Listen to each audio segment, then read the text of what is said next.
Network होगा उतना ही बड़ा आपका नेटवर्थ होने का चांसेस है। काम छोटा हो या बड़ा हो, अगर वो अपना काम है तो निश्चित तौर पर आज नहीं तो कल आपको फायदा जरूर देगा। बात केवल ये होता है कि रिदम को समझना है। इवेंट होना बहुत जरूरी है।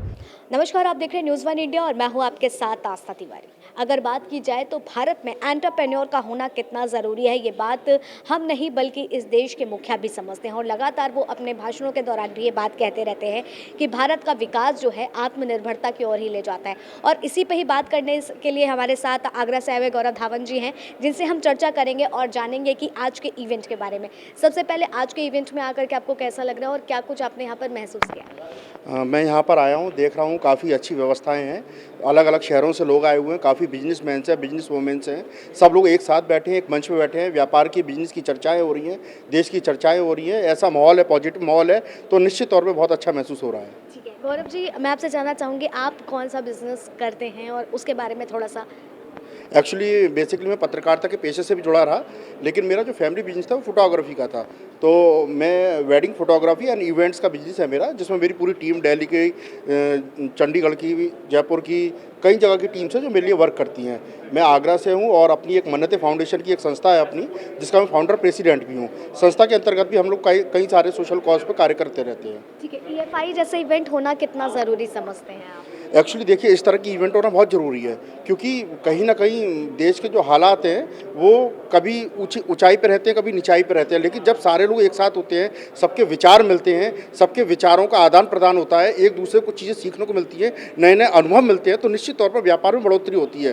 कुछ चीज़ आप जानते हैं, कुछ चीज़ हम जानते हैं, कुछ चीज़ थर्ड पर्सन जानता है, लेकिन जब सबकी सलाह एक होती है, अलग अलग सुझाव होते हैं, उन सुझावों को इकट्ठा करके हम एक साथ काम करते हैं, तो निश्चित तौर पर व्यापार के रास्ते खुलते हैं। बिल्कुल, अगर बात की जाए आत्मनिर्भर की भी चर्चा होती है। आज के समय देखा जाए तो हर कोई अपना बिजनेस भी स्टार्ट करना चाहता है, लेकिन इस फील्ड में भी कई कॉम्पिटिशन्स देखने को मिलते हैं, तो उसको कैसे रिलेट करेंगे? देखिए, मेरा मानना यह है कि काम छोटा हो या बड़ा हो, अगर वो अपना काम है तो निश्चित तौर पर आज नहीं तो कल आपको फ़ायदा जरूर देगा।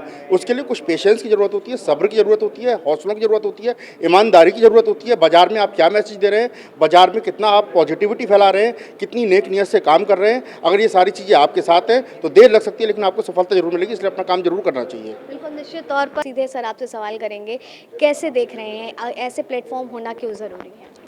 ये प्लेटफॉर्म इसलिए ज़रूरी है कि हर किसी को, इंडिया डेवलप कर रहा है तो हर किसी को डेवलप करना है। तो डेवलप करने के लिए आपके पास विजन होना चाहिए, ब्रांडिंग होना चाहिए। और ब्रांड होने के लिए आपको एक ऐसा प्लेटफॉर्म जहाँ पर आप अपने आप को शो कर सकते हो और दूसरे लोगों से कनेक्ट हो सकते हो, क्योंकि जितना बड़ा आपका नेटवर्क होगा उतना ही बड़ा आपका नेटवर्थ होने का चांसेस है। बिल्कुल, अगर बात की जाए मार्केट में इतने कंपटीशन होने की वजह से हम देखते हैं कि बहुत से लोग जो है बैक हो जाते हैं। पहले तो जुनून में शुरू करते हैं लेकिन पीछे हट जाते हैं। तो ऐसे में ऐसे प्लेटफॉर्म अगर इस्टेब्लिश होते हैं तो उनको क्या वाकई प्रभावशील बनेंगे, उनको जुनून आएगा? कोई भी बिजनेस ऑनर आता है या स्पीकर बनता है या यूट्यूबर बनता है, तो जो सक्सेस का रेशियो है वो 80-90 तो फेलियर होना, बाकी 10-20। लेकिन अगर उनको इस तरीके का प्लेटफॉर्म मिलता है जहाँ से उनको इन्फ्लुएंस मिलता है, वो देखते हैं कि कैसे लोग सक्सेस हैं और उनसे कुछ इंस्पायर हो सकते हैं, तो डेफिनेटली इस तरीके का प्लेटफॉर्म, खास की EFI बहुत ही इंपॉर्टेंट है और बहुत ही ज़रूरी है। Thank you. डांस की बात की जाए तो दीपक जी मौजूद हैं, जिनसे चर्चा करेंगे और जानेंगे। दीपक जी, सबसे पहले अभी हमने आपका नृत्य देखा, यकीनन मनमोह लेने वाला था। कब से आप इन सारी चीज़ों में हैं और कब से आप ऐसे लोगों को?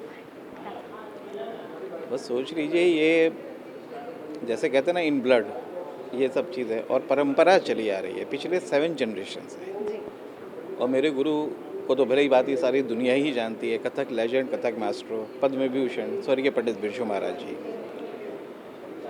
और बस उस परंपरा को मुझे बढ़ाना है, एक लेगेसी है, उसको आगे बढ़ाना है, इंडियन क्लासिकल डांस। और उसको मैं चाहता हूँ कि ये जितने भी तमाम लोग यहाँ मिले, और सभी बड़े बड़े ओहदे के लोग हैं, बड़े अच्छे अच्छे लोग, तो बड़ा अच्छा लगा विश्वा जी से मिलके। और गुरदीप जी जो आए हैं यहाँ पर, उनके माध्यम से आज मैं यहाँ आया हूँ, तो मैं उनको धन्यवाद देता हूँ इस बात के लिए।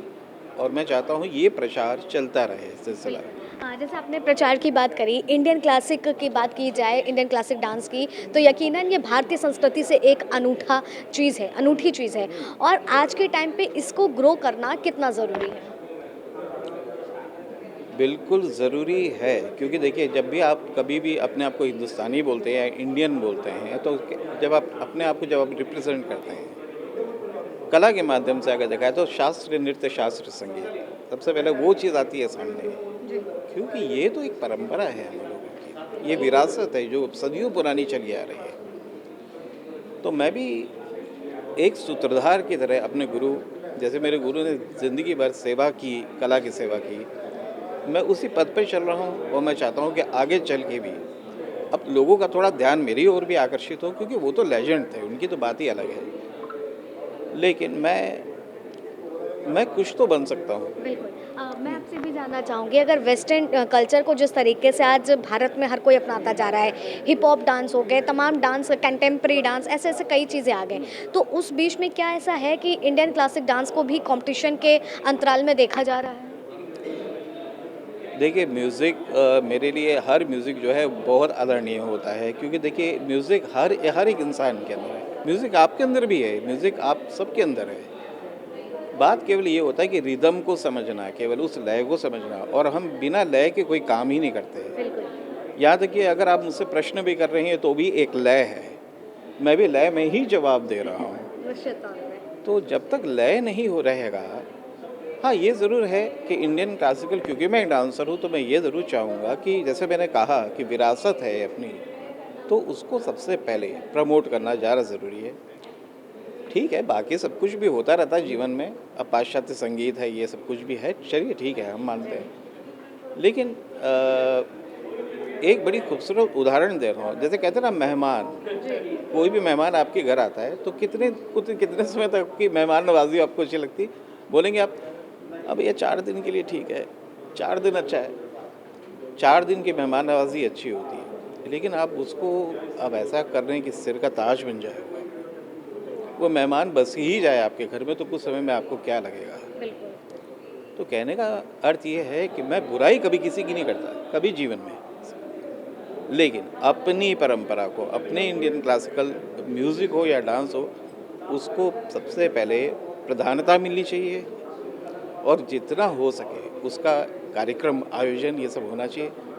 एक घरानेदार होने के नाते मैं कम से कम इतना तो कोशिश करता ही रहता हूँ कि महाराज जी जैसे इतने बड़े लेजेंड 7 जनरेशन में और मैं 8 जनरेशन में आता हूँ, तो कम से कम लोगों का ध्यान जाए कि उस परंपरा को मैं कैसे बढ़ाऊँगा।